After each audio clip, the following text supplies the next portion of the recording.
original building of origin was a 3-story. We don't know what that is. So it's unclear if it was actually a house. It was a 3-story building. There's multiple reports of who owns it and what it would eventually become, but there was no indication of that. Was the hotel occupied at the time that the flames spread to it? I mean, what was that situation? It was operating. We had already started evacuating and advising those when we went in there to fight the original fire. And it looks like the hotel is fully involved right now.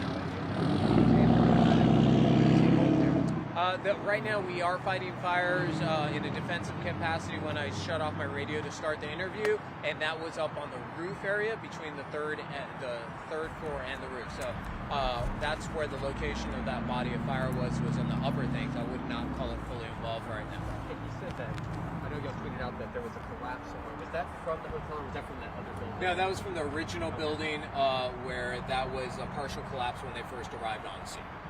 How much of an issue is the wind factor? The wind is a very major effect on that. If we didn't have a wind, it would have probably not expanded anywhere else. The reason we needed so many resources to make sure that it didn't expand to the apartment complex to the south and east of this original building was because of that wind. That wind was driving a higher ember production to a farther distance. So we have to be very careful to make sure that there isn't a small fire growing in the gutter downwind that nobody's noticing until it becomes a larger fire. Do we have a time estimate maybe of how long we're going to have this out? No, we're going to stay on scene, mitigating it until we have it well secured in there. So we'll be here as long as we work 24/7. Have there been any other evacuations in the area besides obviously the hotel? I'd have to get back to you on that. We, as our firefighters go around mitigating and checking for extension and protecting those exposures, we make sure that the people who live in those buildings are aware of those things, and if we do start fighting any of those fires, we do evacuate those people. So once again, because we've had some new members join us. If you don't mind us miking you up. Yeah, come on, mic you up really fast, sir. All right. So I'm going to shut Take down. a little reset if that's okay. Yeah, thank you so We'll do a much. second round. Sorry, we were rushing. Y'all were at the I was fire. trying. I was in the fire. See, we were across the street actually. We went through a bunch of back. Maybe I'll There's something about moths to flames. I'm not sure. And if you'll throw this in your pocket or wherever it's best cooking it, then yeah. Oh wow, that's thick.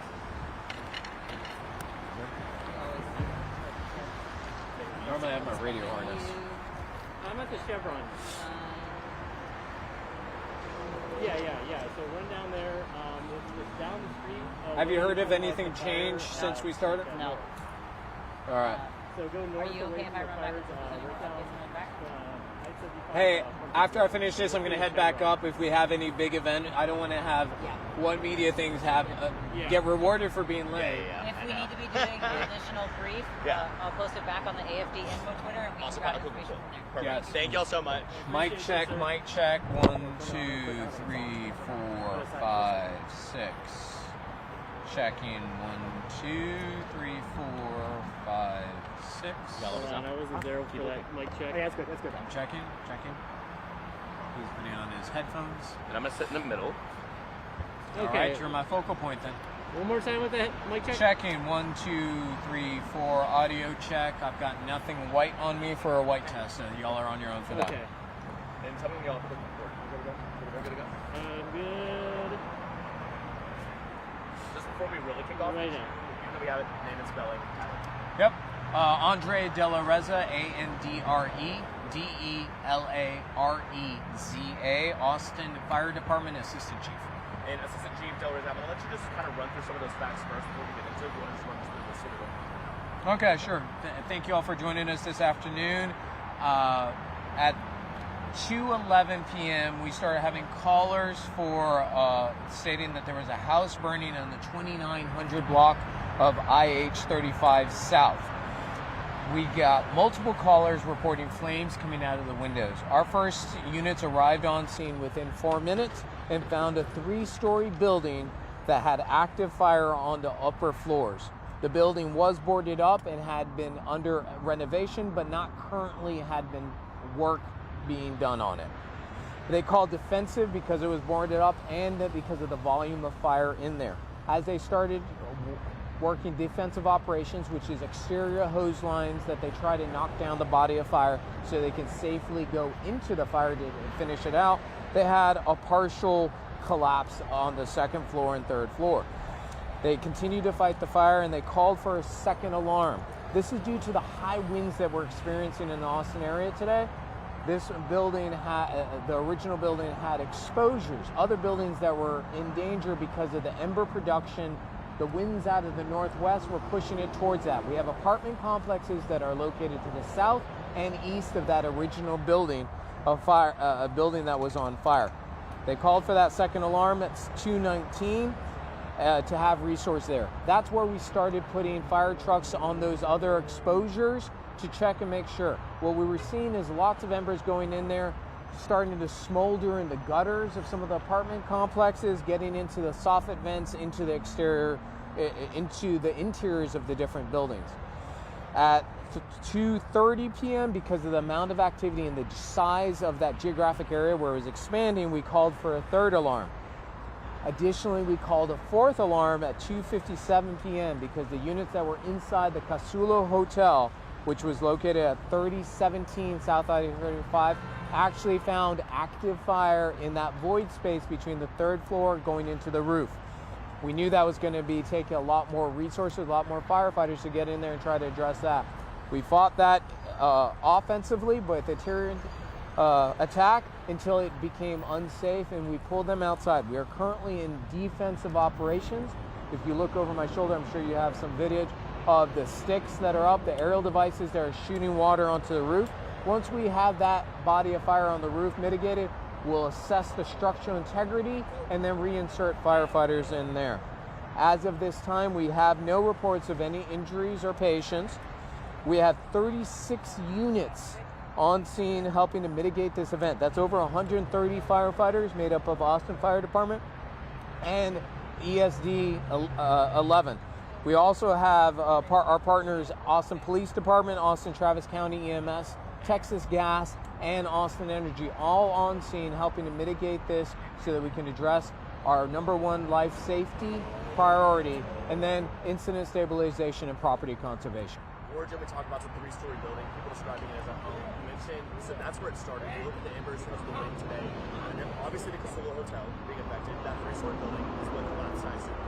The second story. So the partial collapse was in the original fire building, which is that one that was under renovation. So my question is, you also mentioned some apartment complexes to the south of it and things like that. Embers also hit those as well, right? Yes. So they also caught fire in addition? They haven't caught fires. We had smoldering in there. We had multiple firefighters and crews out there just checking all the gutters.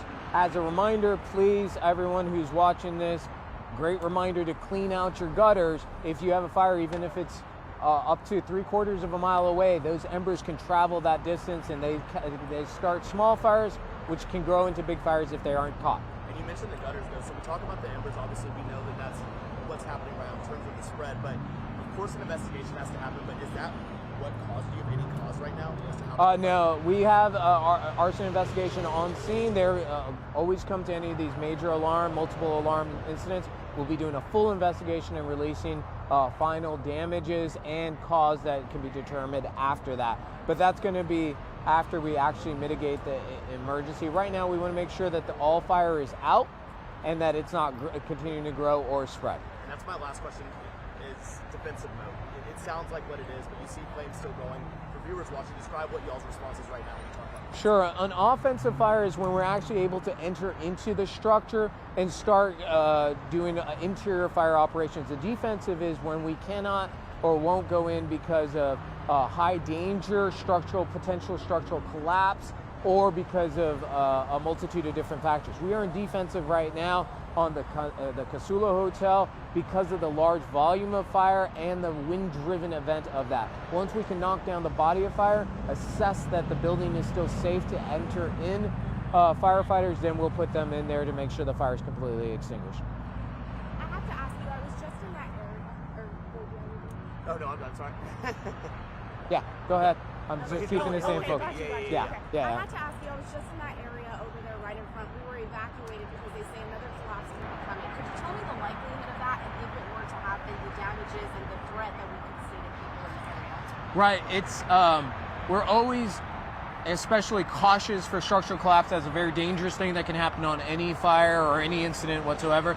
That's going to be where it's there. Likelihood, right now we have unknown amount of fire inside that we're trying to knock down before we go in there, but in order to address that fire, we're using those aerial devices and master streams to address that fire. That's a large quantity of water. Water, if it's not being able to escape properly or run off, the building is very, very heavy. So that's why we have to assess the structural integrity before we insert in there, because we're putting thousands of gallons on this fire to make sure that we can address it safely from the outside, but then we have to address the structural hardness of it going in there.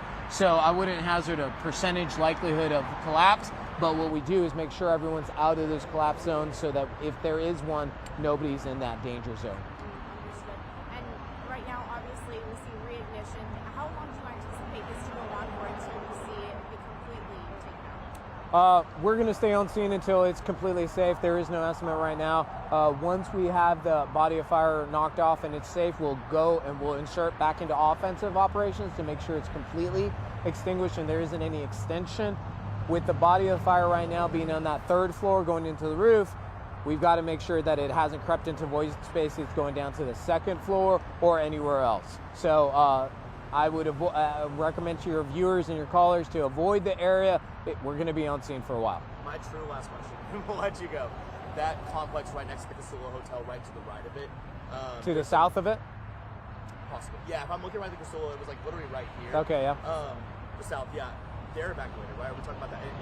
Has that one any issue right there that we've seen So yet? that apartment complex to the south and the ones to the east of it that are actually backing off of the road to the east of us, we have crews in there. They're actively checking in the areas. If they see anything that they're going to have to start doing, we evacuate the building for that. And my last question, apologies if you answered this earlier. Do we have an idea how many people have been displaced because of this? We don't have that as of right now. The original building that caught fire and started this entire incident was under renovation, didn't have anyone in there. We have, of course, the Casula Hotel. Nobody's in there right now. I don't know how many occupants they had in there temporarily staying there. And then the apartments right now, the apartment complex to the side, I have no reports as of when I started this of any of them having enough fire that would displace those. So no fatalities, no injuries, no reports of any injuries or fatalities or patients. Right? Yeah. Perfect. Are y'all done? You good? Okay. Yay. Thank you so much. Sure thing. Keep an eye on the Twitter stream. We'll post out if there's going to be any other updates or briefings. I just got a text that they said there might be. What? That there might be another additional briefing. We'll keep you all in mind. Thank you. Awesome. Thank you. Appreciate you. I think we should set up more parking. Let me look on the Twitter. Hey, let me get who's here. KView and CBS. Who was here before? Fox and are you a Statesman? Statesman. KView, CBS, Fox, and Statesman. I don't know where KXAN is. But Got it. Thank you.